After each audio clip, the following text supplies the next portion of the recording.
Hi guys, it's been too long, but here I am. I won't lie, nothing's really changed insofar as time pressures I've got. So this is just going to be a quick and dirty plot tour to show you where I am. And in the coming weeks, hopefully if I get time, I'll make some more sort of crisp videos and talk you through the individual areas a little bit more. But I've done so much and I'm so happy, I'm so pleased, I'm so proud of where we are and how we've got this far with the plot.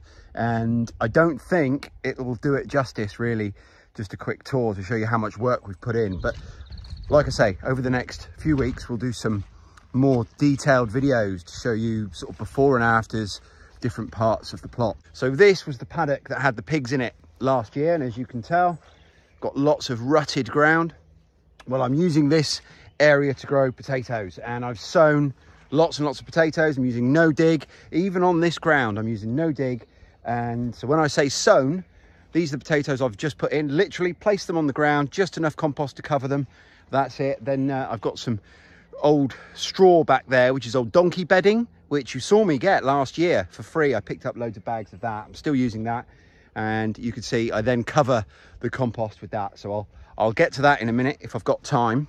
The sun's going to be setting on me in the next hour, so we'll see how far we get. But again, due to time pressures, I'm just doing lots and lots of things that get me crops.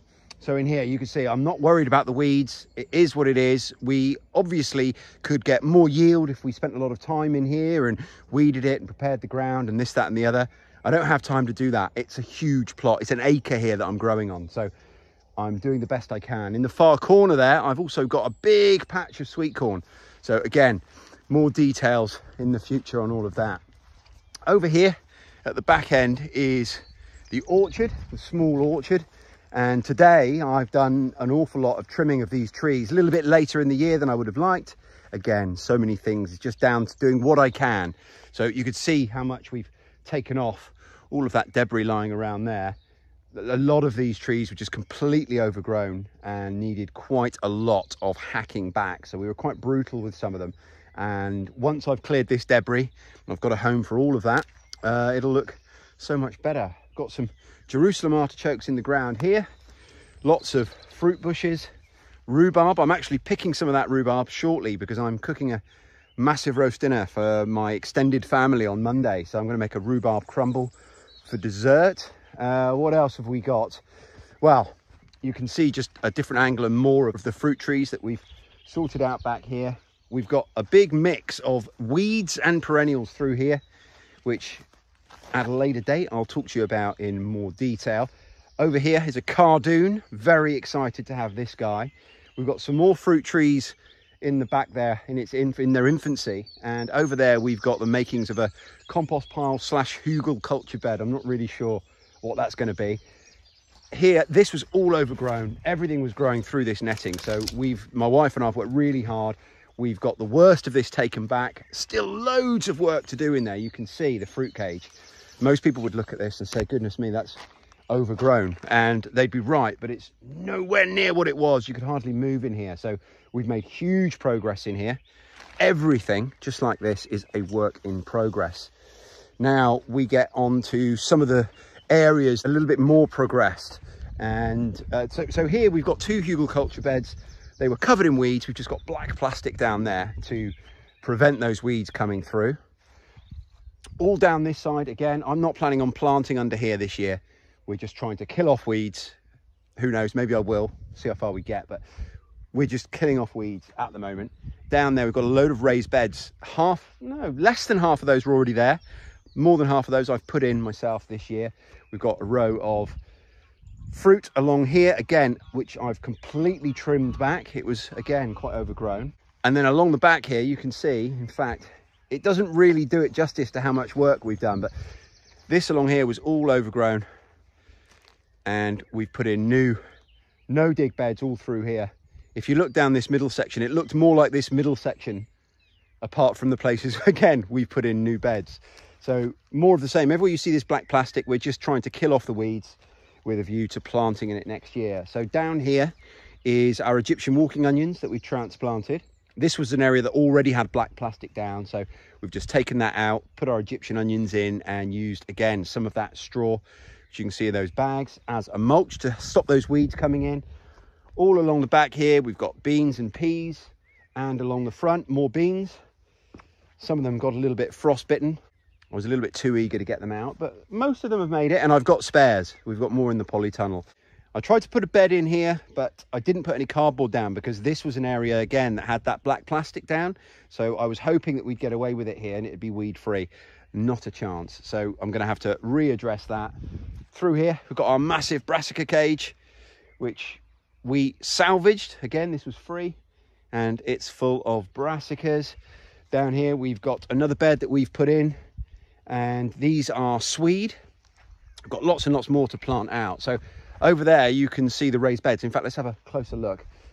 We've got here a load of parsnips. These we're keeping to go to seed, and we'll harvest seed from then. And we've also got loads of self-seeded parsnips in between. So that'll be this year's parsnips for our family.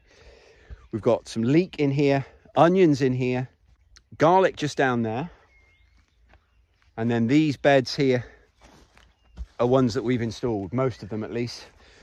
This sleeper bed and those tyre beds through there. They're from tyres that we just had.